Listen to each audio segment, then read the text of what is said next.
Ele que trouxe o documento para o presidente. Né? O Felipe Martins. Ele junto com esses juristas, fizeram um documento para o presidente. Que Felipe Martins e o referido juristas levaram ao presidente no Palácio do Alvorada. No Palácio do Alvorada. Um documento. Um documento. O que tratava esse documento? Esse documento, ele tinha, acho que 10, sei lá quantas páginas de considerandos, onde ele retratava basicamente as interferências do judiciário no executivo, né? E aí era um decreto que no final dava um monte de ordem, né? Começava com... Na verdade, prendia todo mundo. Prendia Alexandre de Moraes, prendia os ministros todos, prendia Roger... Saia prendendo todo mundo. Era um decreto que determinava a prisão de ministros do Supremo. Alguns ministros do Supremo, acho que do senador Rodrigo Pacheco, de todo mundo, de todos que de alguma forma atrapalharam o presidente. Aí decretava novas eleições. Tinha vários coisas, mas não... Novas eleições, tinha intervenção militar. Ele não dava ordem, ele não dizia quem... ele não dizia quem ia fazer, ele só dizia o que fazer, mas como fazer ele não falava. Né? Aí falava que ia ser... Como é que é?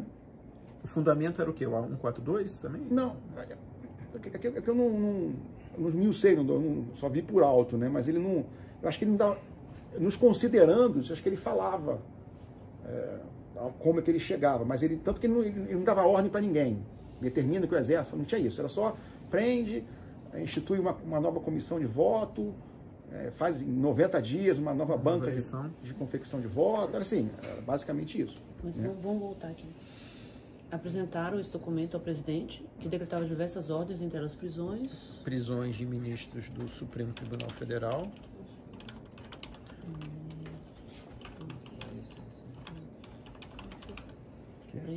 Tribunal Federal.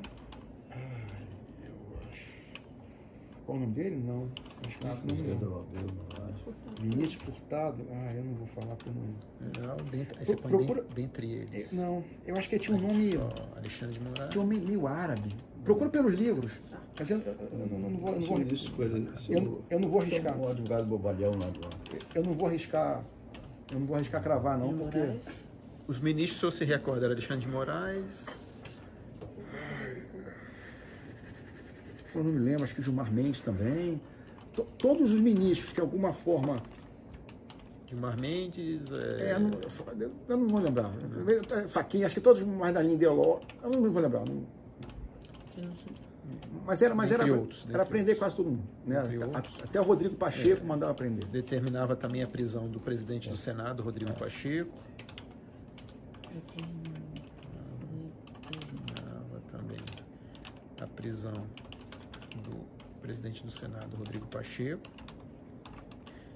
e de outras autoridades que de alguma forma se contrapunham ao ex-presidente. Mas não chegava a dar ordem para ninguém, né? Eles chegaram e apresentavam esse documento pronto para o presidente. Estava pronto. Estava lá, chegou, pediu para falar com o presidente, estava lá, entrou. Felipe Martins, esse jurista, eram os dois. Eram dois. Ideologicamente, né? Ao ex-presidente. Bom, e aí? Como é que foi desses encontros? Aí o presidente... Quer que eu voltar um pouquinho para eu falar dos outros nomes depois? Acho que é o que vocês querem mais aprofundar um pouquinho.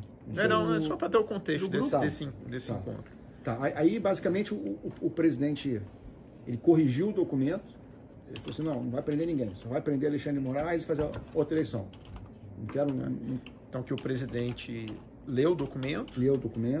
E fez alterações no sentido de manter a ordem de prisão apenas do Alexandre de ministro Alexandre de Moraes e realizar novas eleições. Tá. Isso. E corrigiu, né? E alterou, né? Alterou, anuindo apenas com a prisão do ministro Alexandre de Moraes. Prisão do ministro Alexandre de Moraes e a realização de novas eleições.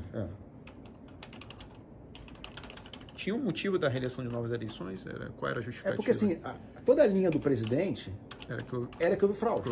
Em decorrência de fraude eleitoral. A linha do presidente toda era essa. Ele queria, de alguma forma, que ele conseguisse o voto impresso. Que aí ele mostraria que houve fraude e que ele ganhou. Devido à fraude no E pleito. ele assinou o documento? Não.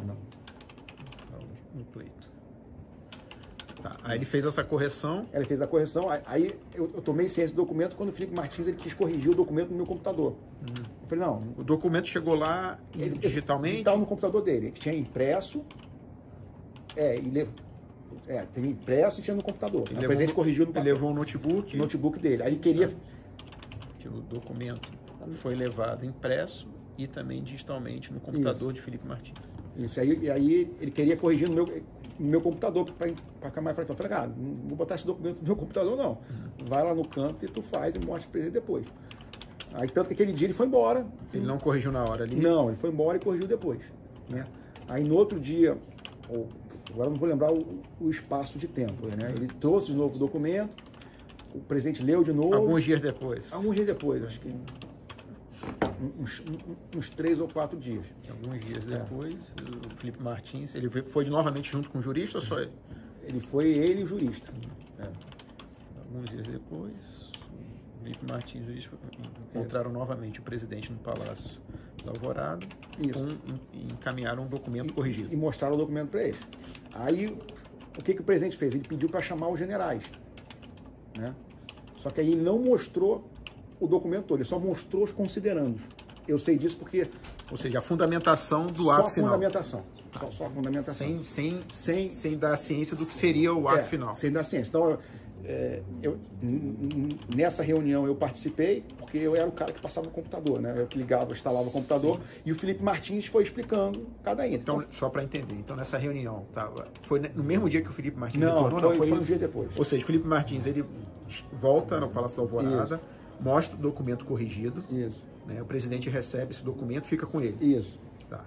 Aí, diante disso, outro dia ele convoca uma reunião com os generais. Eu acho agora, eu não sei se, eu acho que foi os 3 comandantes, o general o almirante Garnier, o general Freire Gomes e o brigadeiro Batista Júnior. Das 3 forças. O ministro da Defesa estava, não? Eu acho que não. Não, tá. Então estariam os generais das 3 forças, o comandante das 3 forças e o presidente, Felipe Martins. Isso. E eu estava... E você estava operando a apresentação, né? Ele botou isso no computador e aí caiu, o Felipe Batista começou a falar. Né? Aí ele apresentou apenas os considerandos, só os considerandos, o ato final. Mas assim, e aí as conversas foram no sentido de a gente... Eles queriam, na verdade, o presidente queria pressionar as Forças Armadas para ver o que estavam achando da conjuntura. Então, o presidente pressionou os comandantes, os generais, né, os comandantes das forças. Que Felipe Martins apresentou ao provedor o documento impresso em forma digital, que alguns dias depois Felipe Martins retornou com o documento corrigido. Juntamente com o jurista.